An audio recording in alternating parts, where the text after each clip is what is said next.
कहा जाता है कि एक झूठ को छुपाने के लिए हजार झूठ बोलने पड़ते हैं। सवाल यह है कि क्या भारत का चुनाव आयोग भी यही काम कर रहा है? एक झूठ छुपाने के लिए ढेर सारे झूठ पर झूठ बोले जा रहा है। क्या उसने किसी विश्वगुरु टाइप के नेता से ट्यूशन ले ली है, जिन्होंने नारा दिया था कि झूठ बोलो झूठ बोलो झूठ बोलो, जब जी में आए झूठ बोलो? क्या इसी गुरु मंत्र के साथ भारत का चुनाव आयोग 140 करोड़ की आबादी के साथ सरेआम धोखेबाजी कर रहा है, फ्रॉड कर रहा है और लोगों को बरगला रहा है? आम आदमी को तो छोड़िए, अभी जो कहानी सामने आई है वो सवाल पैदा करती है कि क्या भारतीय चुनाव आयोग ने देश की सबसे बड़ी अदालत से भी झूठ बोला?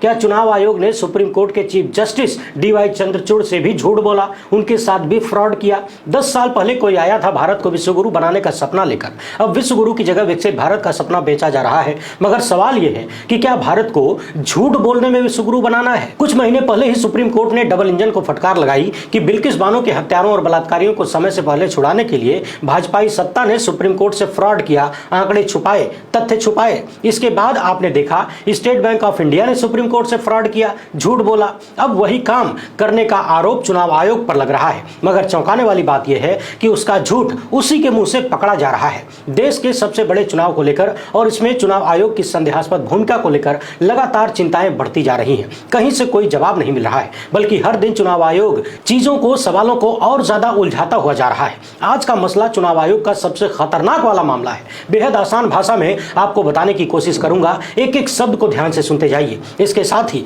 बात यह भी करेंगे कि राहुल गांधी, अखिलेश यादव, तेजस्वी यादव, ममता बनर्जी, उद्धव ठाकरे, स्टालिन, अरविंद केजरीवाल जैसे तमाम नेता जनता से वोट मांग करके, बड़े बड़े वादे करके और दिन रात की मेहनत करके क्या कुछ हासिल कर लेंगे? क्या इसी से सब कुछ हो जाएगा? क्योंकि आप परीक्षा की कॉपी चाहे जितनी अच्छी लिख दें, कॉपी जांचने वाला ही यदि भ्रष्ट निकल जाए तो फिर परिणाम की कल्पना बड़ी आसानी से की जा सकती है। ये सवाल क्यों उठ रहा है, इस पर भी बात करेंगे। विपक्ष की तैयारियों को लेकर एक बेहद महत्वपूर्ण सवाल है और वो ये है कि क्या अभी भी विपक्षी पार्टियों को ये बात समझ में नहीं आई है कि उनका मुकाबला किससे है? क्या सिर्फ जनता से वोट मांग लेने से ही उनका काम बन जाएगा?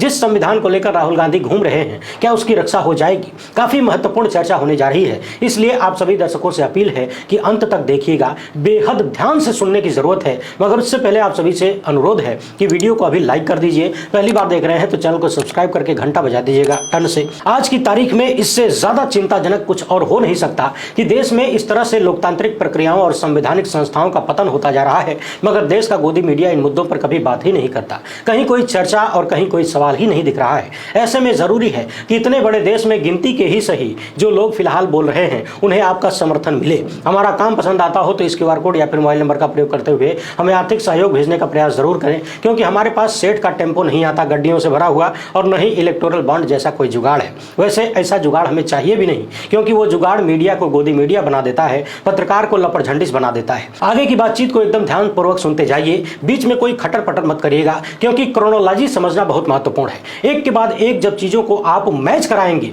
समय पर ध्यान देंगे, तभी चुनाव आयोग का कारनामा सामने आएगा, पूरी बात समझ में आएगी। आपको याद होगा लोकसभा का चुनाव 7 चरण में घोषित हुआ था। पहले चरण का चुनाव हुआ, इसके बाद दूसरे चरण का चुनाव हो गया, मगर दूसरे चरण का चुनाव होने के बावजूद पहले चरण का फाइनल वोटिंग डेटा सामने नहीं आया।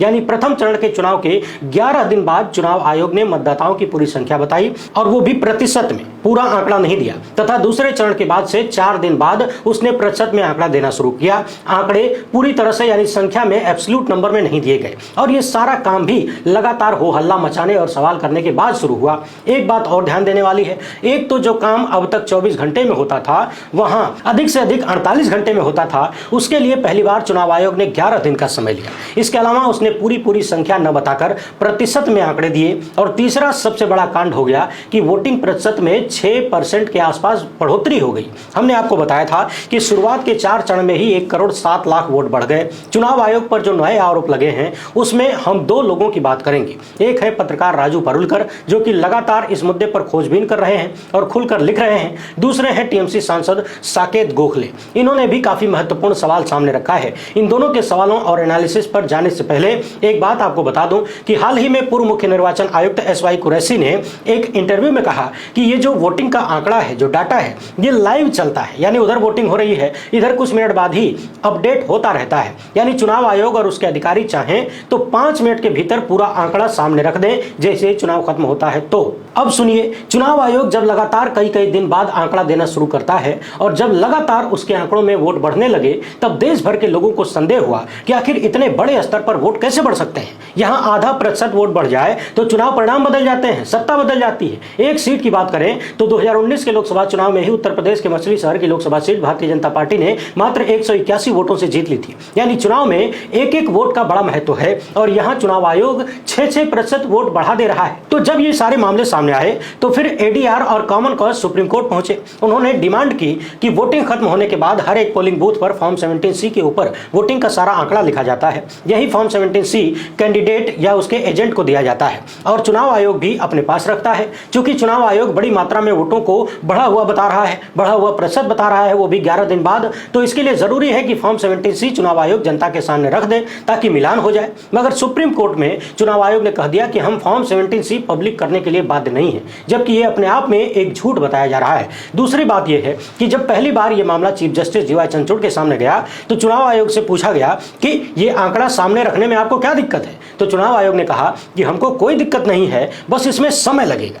ध्यान रखिएगा, चुनाव आयोग ने कहा कि आंकड़ा सामने रखने में, फॉर्म 17C देने में कोई दिक्कत नहीं है, बस इसमें समय लगेगा। आइए अब चलते हैं राजू परुलकर और सांसद साकेत गोखले के सवालों पर। राजू लिखते हैं कि प्यारे देशवासियों, ये मामला बहुत ही चिंताजनक है। आगे उन्होंने अपने ट्वीट में बताया है कि चुनाव आयोग आंकड़ों को इकट्ठा करने के लिए और अपने पूरे सिस्टम को चलाने के लिए एक एनकोर नाम का मोबाइल ऐप यूज करता है, जो कि पूरे चुनाव को मैनेज करता है। यानी प्री पोल स्टेज से लेकर रिजल्ट के डिक्लेरेशन तक सब कुछ एनकोर ऐप के माध्यम से किया जाता है। और ये ऐप इसलिए तैयार किया गया है, ये व्यवस्था इसलिए बनाई गई है ताकि रियल टाइम में, यानी वास्तविक समय में सारे आंकड़े देश के कोने कोने से चुनाव आयोग के पास पहुंचते रहे 2-2 घंटे पर। यानी चुनाव आयोग की जो अपनी मशीनरी है, जिसका यही काम है कि रियल टाइम में सारे आंकड़े चुनाव आयोग के पास पहुंचते रहे और उसी से उसका पूरा काम चलता है। मगर सुप्रीम कोर्ट में चुनाव आयोग ने जाकर कह दिया कि फॉर्म 17C का डाटा देने में हमको समय लगेगा। अब आप अपनी स्क्रीन पर चुनाव आयोग के एप्लीकेशन का हेल्प मैनुअल देखिए, जो बता रहा है कि पोलिंग स्टेशन वाइज पूरा डाटा तुरंत के तुरंत एनकोर पर उपलब्ध होता है। इसके अलावा क्षेत्रीय स्तर के अधिकारियों द्वारा डेटा को सत्यापित करने और अंतिम रूप देने का समय 24 से 48 घंटे का है और चुनाव आयोग रिजल्ट घोषित करते समय भी इसी एनकोर डाटा का प्रयोग करता है। इसका मतलब है कि चुनाव आयोग के अधिकारी मतदान समाप्ति के बाद और मतदान के अंतिम चरण में डेटा अपडेट करने की प्रक्रिया पर लाइव नजर रख रहे हैं। फिर आखिर क्यों मतदाता मतदान के आंकड़ों का खुलासा करने में चुनाव आयोग को इतना समय लगता है। आगे राजू परुलकर लिखते हैं कि चुनाव आयोग के इस व्यवहार को देखकर कुछ निष्कर्ष निकलते हैं कि क्या चुनाव आयोग ने सुप्रीम कोर्ट में गलत जानकारी दी कि आंकड़ा सामने रखने में समय लगता है। दूसरा मामला यह है कि मोदी के खिलाफ एक बड़ी सत्ता विरोधी लहर है। देश भर के तमाम शिक्षाविद, विद्वान और वरिष्ठ पत्रकार कह रहे हैं कि एनडीए 240 से 250 से आगे नहीं बढ़ सकता। इसमें भाजपा 180-190 सीटों के साथ गठबंधन का नेतृत्व करेगी। तो क्या चुनाव आयोग ने पहले चरण से ही असामान्य डाटा संशोधन किया है ताकि किसी विशेष पार्टी को जनादेश दिया जा सके उसकी इच्छा के अनुसार। अगला सवाल उन्होंने विपक्षी पार्टियों से पूछा है कि क्या तमाम विपक्षी दल इन चीजों को एनालिसिस कर रहे हैं, क्या कोई स्ट्रेटजी बना रहे हैं, क्या इन समस्याओं का कोई उपाय विपक्षी पार्टियों के पास है। विपक्षी पार्टियों ने भले ही जमकर प्रचार प्रसार किया हो, अपना काम किया हो, कैंपेनिंग की हो, प्रचार किया हो, यानी विपक्ष ने ऑर्गेनिक तरीके से चुनाव जरूर लड़ा, मगर सिंथेटिक डाटा मैनिपुलेशन यानी जानबूझकर आंकड़ों के साथ यदि कोई हेरफेर हो रही है तो क्या उसके लिए विपक्ष तैयार है, क्या उसकी कोई स्ट्रेटजी है। क्या विपक्ष ने चुनाव आयोग के एनकोर एप्लीकेशन को कायदे से देखा समझा है, क्या उनके पास विश्वसनीय और प्रयोग किए जाने लायक आंकड़े हैं, क्या उन्होंने पर्याप्त सबूत जुटाया है वीवीपैट और ईवीएम जैसे मामलों पर लड़ाई लड़ने के लिए। यदि चुनाव के दौरान ये सारा तामझाम कुछ बिना रीढ़ के बाबुओं द्वारा अपने परमात्मा को आगे बढ़ाने के लिए किया गया है तो क्या भारत का विपक्ष नागरिक समाज और लोकतंत्र को अपने हाल पर छोड़ देगा। यानी कुल मिलाकर पत्रकार राजू परुलकर ने चुनाव आयोग के ही सिस्टम को सामने रखकर सारा माजरा बताया है कि कैसे चुनाव आयोग के पास सब कुछ उपलब्ध था, फिर भी उसने सुप्रीम कोर्ट में कथित रूप से झूठ बोला कि आंकड़े देने में बहुत समय लगेगा। अब आप अपनी स्क्रीन पर उसी एनकोर ऐप का ये स्क्रीनशॉट देखिए। यहाँ पर समयबद्ध तरीके से सब कुछ बताया गया है कि कब कब कैसे कैसे क्या क्या किया जाता है। बाईं तरफ से देखेंगे तो सुबह 9 से 9:30 के बीच बताया गया है कि यहाँ पर रिटर्निंग अफसर डाटा अपडेशन शुरू कर सकता है। इसके अलावा रिटर्निंग अफसर जितनी बार चाहे वो डेटा अपडेट कर सकता है। 9 से 9:30 के बीच में 9:30 बजे के बाद ये स्लॉट अपने आप बंद हो जाता है और जो आंकड़े होते हैं वो ऑटोमेटिक 9:30 बजे सुबह में पब्लिश हो जाते हैं फाइनल डाटा के रूप में। आगे 11 से 11:30 बजे के बीच में फिर से यही प्रोसेस होता है। रिटर्निंग अफसर सारे आंकड़ों को भरता है, फिर 11:30 बजे स्लॉट बंद हो जाता है, डाटा पब्लिश हो जाता है। यही कार्यक्रम शाम के 5:30 बजे तक बारी बारी से समयबद्ध तरीके से चलता है। इसके बाद आप देख सकते हैं कि 6 नंबर के सामने क्लोज ऑफ पोल लिखा है, यानी जब मतदान समाप्त हो जाए। यहां पर बताया गया है कि रिटर्निंग अफसर मतदान समाप्त होने के बाद शाम को 7 बजे से लेकर रात के 12 बजे तक डाटा अपडेशन करता है। अब ये तो था क्लोज ऑफ पोल। इसके ऊपर 7 नंबर में है एंड ऑफ पोल, जिसमें लिखा है कि रिटर्निंग अफसर पोलिंग के दूसरे दिन डिटेल तरीके से सारे वोटर डाटा टर्नआउट को अपडेट करेगा। यानी 1 तारीख को यदि वोटिंग हुई तो 2 तारीख का अधिकतम समय है रिटर्निंग अफसर के लिए डेटा अपडेट करने का। इसके बाद उसको मौका नहीं मिलेगा। यानी चुनाव आयोग के एनकोर सिस्टम के अनुसार चुनाव की तारीख के दूसरे दिन तक ही डेटा अपडेट किया जा सकता है। अब सवाल यह है कि चुनाव आयोग ने सुप्रीम कोर्ट में क्यों कहा कि डेटा अपडेशन कई दिन तक चलता है और इसमें समय लगता है। समझने वाली बात यह है कि जिस सिस्टम से देश भर से चुनाव का डाटा चुनाव आयोग के पास जाता है, यदि वो सिस्टम चुनाव के दूसरे दिन के बाद बंद हो जाएगा, यानी रिटर्निंग अफसर कुछ भी अपडेट नहीं कर पाएगा, तो फिर चुनाव आयोग 11 दिन के बाद आंकड़े क्यों देता है? यदि उसके पास आंकड़े अगले दिन ही, मैक्सिमम अगले दिन तक ही आ जाते हैं तो। और उससे भी बड़ा सवाल, 11 दिन बाद और 4 दिन बाद वोट प्रतिशत अचानक से 6% बढ़ कैसे जाता है? और ध्यान रखिएगा, पोलिंग के दूसरे दिन का जो समय है ये मैक्सिमम टाइम है, उसके पहले ही ज्यादातर लोग कर देते हैं। पूर्व मुख्य निर्वाचन आयुक्त ने साफ तौर पर कहा था कि 5 मिनट के भीतर पूरे आंकड़े सामने रखे जाते हैं, जा सकते हैं, सब कुछ लाइव होता है, यानी टाइम के हिसाब से चलता है। वहां पर हो रहा है, यहां अपडेट हो रहा है और यहां आपके सामने ही सब कुछ दिख रहा है। अब ये दूसरा स्क्रीनशॉट देखिए जहां बूथ काउंटिंग के बारे में लिखा है। बताया गया है कि बहुत सारे फॉर्म्स रिटर्निंग अफसर के स्तर पर यह सिस्टम अपने आप ही तैयार कर देता है, जैसे फॉर्म 21C जो कि रिजल्ट की औपचारिक घोषणा के लिए होता है, फॉर्म 20 जो कि फाइनल रिजल्ट सीट होता है। इस स्क्रीनशॉट में आप देख सकते हैं वोटर टर्नआउट के बारे में बताया गया है कि एनकोर वेबसाइट पर हर 2 घंटे में रिटर्निंग अफसर सारा आंकड़ा अपडेट करता रहता है तथा एंड ऑफ पोल परसेंटेज जो होता है, जो थोड़ी देर पहले मैंने आपको बताया कि चुनाव के दूसरे दिन तक ही मान्य है, वो डेटा एक बार डाल दिया गया तो फिर सब कुछ फ्रीज हो जाता है। अब उसमें कोई छेड़छाड़ नहीं हो सकती, कोई बदलाव नहीं हो सकता। और यही बात पिछले दिनों पूर्व मुख्य निर्वाचन आयुक्त ने भी कहा था कि एक बार पूरा आंकड़ा उसमें आ गया तो कोई बदलाव नहीं किया जा सकता। तो फिर सवाल यह है कि यदि चुनाव के दूसरे दिन ही मैक्सिमम डाटा अपडेट किया जा सकता है तो चुनाव आयोग ने 11 दिन का समय क्यों लिया आंकड़े जारी करने में? आइए अब टीएमसी सांसद साकेत गोखले के सवालों को देख लीजिए। इन्होंने लिखा है कि चुनाव आयोग में कुछ बहुत संदिग्ध चल रहा है। 28 मई को चुनाव आयोग ने आश्चर्यजनक रूप से 6वें चरण के लिए मतदाता मतदान संख्या जारी कर दी। जो चुनाव 25 मई को हुआ था, यानी 25 मई को चुनाव हुआ, 28 मई को उसने आंकड़े जारी कर दिए और वो भी केवल प्रतिशत में नहीं बल्कि संख्या के साथ। आगे का मामला जरा ध्यान से सुनिएगा, तारीखों पर विशेष फोकस करिए। 17 मई को चुनाव आयोग ने सुप्रीम कोर्ट को बताया कि उसने 1 महीने बाद भी प्रथम चरण के चुनाव का मतदाता संख्या जारी नहीं किया क्योंकि इसमें समय लगता है। 22 मई को चुनाव आयोग ने सुप्रीम कोर्ट को बताया कि लोगों को मतदान संख्या जानने का कानूनी अधिकार नहीं है, यानी फॉर्म 17C पाने का कोई कानूनी अधिकार नहीं है। 24 मई को सुप्रीम कोर्ट ने छुट्टियों के बाद मतदान संख्या मांगने वाली याचिका को स्थगित कर दिया और इसके बाद अचानक 25 मई को 6वें चरण के लिए मतदान समाप्त होने के बाद चुनाव आयोग ने 1 से 5 चरण के लिए जो चुनाव हुआ था उसका मतदान संख्या जारी करने का फैसला किया, जारी कर दिया। अब सोचिए 17 मई को जो चुनाव आयोग सुप्रीम कोर्ट में कहता है कि हम आंकड़ा इसलिए नहीं दे पाए क्योंकि इसमें समय लगता है, जबकि प्रथम चरण के चुनाव हुए लगभग 1 महीने का समय बीत चुका था। और 25 मई को वही चुनाव आयोग पहले चरण से लेकर 5वें चरण का आंकड़ा सामने रख देता है। इसके बाद 6वें चरण का चुनाव 25 मई को ही था। इसके 72 घंटे के भीतर ही चुनाव आयोग ने 6वें चरण का पूरा आंकड़ा सामने रख दिया। यानी पहले चरण से लेकर 5वें चरण तक का आंकड़ा देने में चुनाव आयोग को इतना लंबा समय लग गया। पहले चरण का देने में तो 1 महीने से भी ज्यादा समय लग गया, जबकि 6वें चरण का आंकड़ा चुनाव आयोग ने 72 घंटे के भीतर ही दे दिया। और 10 दिन पहले यही चुनाव आयोग सुप्रीम कोर्ट में कह रहा था कि यह आंकड़ा देने में समय लगता सकता है। अब सोचिए, क्या चुनाव आयोग सब कुछ सही बोल रहा है और सही सही कह रहा है? अब साकेत गोखले पूछ रहे हैं कि चुनाव आयोग ने 22 मई को सुप्रीम कोर्ट में मतदाता मतदान संख्या का खुलासा करने से इनकार कर दिया और फिर 3 दिन बाद अचानक अपना विचार बदल दिया। 25 तारीख के चुनाव का आंकड़ा उसने 72 घंटे के भीतर ही दे दिया। इसका मतलब है कि 72 घंटे के भीतर आंकड़ा दिया जा सकता था, मगर चुनाव आयोग ने पहले चरण से लेकर 5वें चरण तक के लिए ऐसा काम नहीं किया। उल्टा उसने सुप्रीम कोर्ट में यह दावा किया कि यह करना संभव ही नहीं है। यानी सुप्रीम कोर्ट में चुनाव आयोग ने कुछ और कहा तथा हकीकत में उसने कुछ और किया। सवाल यह है कि चुनाव आयोग ने सुप्रीम कोर्ट के भीतर इतना बड़ा झूठ क्यों बोला और फिर अचानक अपने ही झूठ से पलट क्यों गया? आप अपनी स्क्रीन पर देखिए, चुनाव आयोग ने सुप्रीम कोर्ट में चीफ जस्टिस के सामने कहा था कि फॉर्म 17C देने में कोई दिक्कत नहीं है, लेकिन समय लगेगा। फिर उसी चुनाव आयोग ने सुप्रीम कोर्ट में ही कहा कि जनता को यह मांगने का अधिकार ही नहीं है, और फिर अगले कुछ ही घंटों में चुनाव आयोग अपनी ही बात से पलट जाता है। अब जरा सोचिए, यह मामला कितना गंभीर है। जिस संवैधानिक संस्था के पास इस वक्त पूरे देश का पूरा सिस्टम है, पूरा प्रशासन है, वो चुनाव आयोग इस कदर देश की जनता को कंफ्यूज क्यों कर रहा है? और जनता को तो छोड़िए, देश की सबसे बड़ी अदालत के सबसे बड़े जज को भी क्या उसने अपने झूठ में फंसा दिया? और सुप्रीम कोर्ट का भोलापन देखिए, उसने चुनाव आयोग की सारी बातों को स्वीकार कर लिया।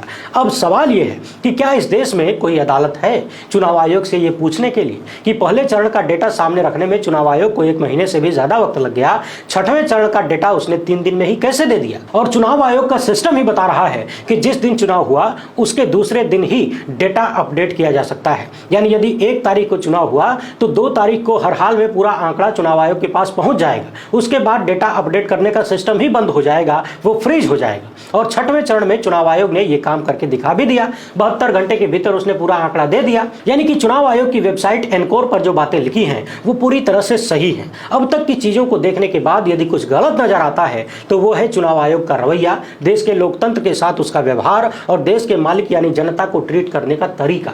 अब सवाल यह है कि क्या चुनाव आयोग की इन्हीं हरकतों के खिलाफ यदि गुस्सा पैदा हो जाए लोगों में तो उस गुस्से से मुख्य निर्वाचन आयुक्त बचे रहें, उनके ऊपर कोई खतरा ना आए, इसीलिए क्या उन्हें Z+ सिक्योरिटी दी गई? क्या संसद की सुरक्षा इसीलिए बढ़ा दी गई, सुरक्षा बदल दी गई? पिछली ही वीडियो में मैंने कई महत्वपूर्ण मुद्दों पर बात की, इसे जरूर देखिएगा। इस वीडियो को बहुत महत्वपूर्ण है और ज्यादा से ज्यादा लोगों तक पहुंचाइएगा। मामला बेहद संगीन हो चुका है। अपने दूसरे ट्वीट में पत्रकार राजू परुलकर लिख रहे हैं कि लोकतंत्र मर रहा है, ईवीएम मशीन में हेरफेर आंकड़ों और संख्याओं के हेरफेर द्वारा समर्थित है। देश के जाने माने वरिष्ठ पत्रकार हैं पुण्य प्रसून वाजपेयी। इन्होंने 6वें चरण के चुनाव के आंकड़ों को सामने रखते हुए लिखा है कि मान लीजिए ये चुनाव पीएम का नहीं, चुनाव आयोग का है। 6ठे फेज में वोटिंग 25 मई की रात 61.76%, 28 मई की रात 63.37%, यानी 6वें चरण में भी 1.25% के आसपास वोट बढ़ गए। अब जरा सोचिए, जहां कुछ 100 वोटों से हार जीत तय हो जाती हो,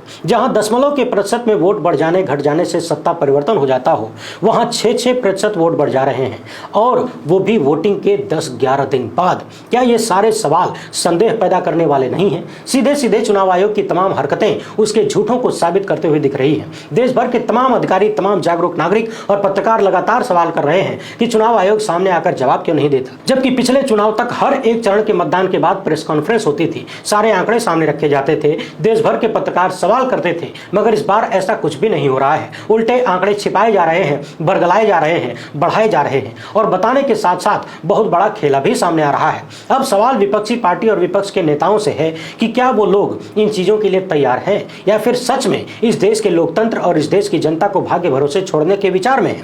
चुनाव से पहले भी लगातार यह मुद्दा गर्म था कि ईवीएम मशीन के मामले पर विपक्षी पार्टियां कोई मजबूत स्टैंड क्यों नहीं लेती। बीच बीच में कभी कभी कोई नेता मशीन पर उठकर बोल देता है, सवाल कर देता है, और इस बार तो राहुल गांधी ने भी मशीन पर सवाल उठाया, कहा कि राजा की आत्मा मशीन में है, ईवीएम में है। मगर इतना कहने के बाद भी उन्होंने कोई ठोस एक्शन नहीं लिया, कोई स्टैंड सामने नहीं आया। सवाल यह है कि जब इतने बड़े स्तर पर चुनाव आयोग का खेला सामने आ रहा है, उसके तथाकथित झूठ सामने आ रहे हैं, वो भी सुप्रीम कोर्ट में बोले गए झूठ, पूरा देश देख रहा है किस तरीके से चुनाव आयोग पूरी तरह से नरेंद्र मोदी और भाजपा के साथ खड़ा है, उनके तमाम झूठ हों, उनके नफरतबाजी वाले भाषण हों, उनके तिकड़मों के साथ खड़ा है, तो फिर क्या ऐसे चुनाव आयोग से ईमानदार चुनावी परिणाम की उम्मीद की जा सकती है? क्या सिर्फ रैलियों में संविधान और बाबा साहेब की फोटो लेकर खड़े हो जाने से ही काम पूरा हो जाएगा? उसमें भी तब जब आपको मालूम है कि सामने वाला किसी भी हद तक जा सकता है, उसके जाने की, उसके गिरने की कोई हद नहीं है। उसने निर्वाचन आयुक्तों की नियुक्ति अपने हाथ में ले रखी है और नियुक्त भी किया है चुनाव से ठीक पहले, वो भी दो आयुक्तों को। बाकी आप लोग इस मामले पर क्या सोचते हैं,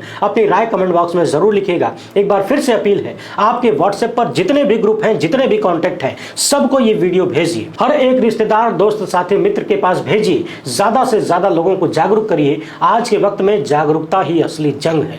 वीडियो पसंद आई हो तो लाइक कर दीजिए। पहली बार है तो चैनल को सब्सक्राइब कर लीजिए। हमसे जुड़ने के लिए बहुत बहुत धन्यवाद। जय हिंद।